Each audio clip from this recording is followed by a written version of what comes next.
പോയിട്ടുണ്ടല്ലേ? ഇന്നലെ പുലർച്ചെയാണ് 2:30 മണിയോടെ ആന വന്നത്. 2 ആനയും ഒരു കുട്ടിയാണ് ഉണ്ടായിരുന്നത്. ഞങ്ങൾ അതിന് മുമ്പ് തലേദിവസം ആനയെ ഒരെണ്ണത്തിന് കണ്ടിട്ടുണ്ടായിരുന്നു. പക്ഷേ നമ്മൾ ഒരു ആനയെ വിചാരിച്ചു, പക്ഷേ അതല്ല, 2 ആനയും ഒരു കുട്ടിയായിരുന്നു ഉണ്ടായിരുന്നത്. നമ്മുടെ ഒരു 200, 250, 300 വാഴേൻ്റെ അടുക്ക് നമുക്ക് നഷ്ടപ്പെട്ടിട്ടുണ്ട്. പിന്നെ ഒരു 40 കവുങ്ങ് അത് പോയിട്ടുണ്ട്. കാരണം പറഞ്ഞു കഴിഞ്ഞാൽ പിന്നെ ബാക്കി ചെറിയ കവുങ്ങും തൈകളൊക്കെ ഉണ്ട്, അതൊക്കെ ചവിട്ടി നശിച്ചിട്ടുണ്ട്.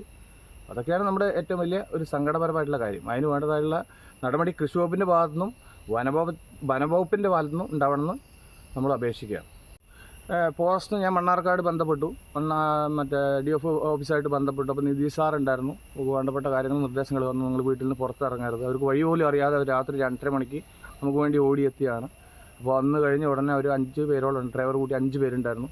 അവർ ഓടി വന്ന് നോക്കി കഴിഞ്ഞു. അതായത് മലയിലെ ഓരത്തോട് എത്തുന്ന കൂടെയാണ് പടക്കം പൊട്ടിച്ച് ആനയെ അവർ കണ്ടു കഴിഞ്ഞിട്ട് മറ്റേ പടക്കം പൊട്ടിച്ചിട്ടാണ് ആനയെ മുകളിൽ കയറ്റി വിടുകയുണ്ടായത്. കുട്ടികളൊക്കെ കാരണം ഞാൻ അന്ന് നിൽക്കാനും പറഞ്ഞേ, കാരണം പറഞ്ഞാൽ നമുക്കൊരു സേഫ്റ്റി ആയിട്ടുള്ള ഒരു ഇത് വേണമല്ലോ. അവർ പറഞ്ഞതുകൊണ്ട് അങ്ങനെ ഉണ്ടെന്നുള്ള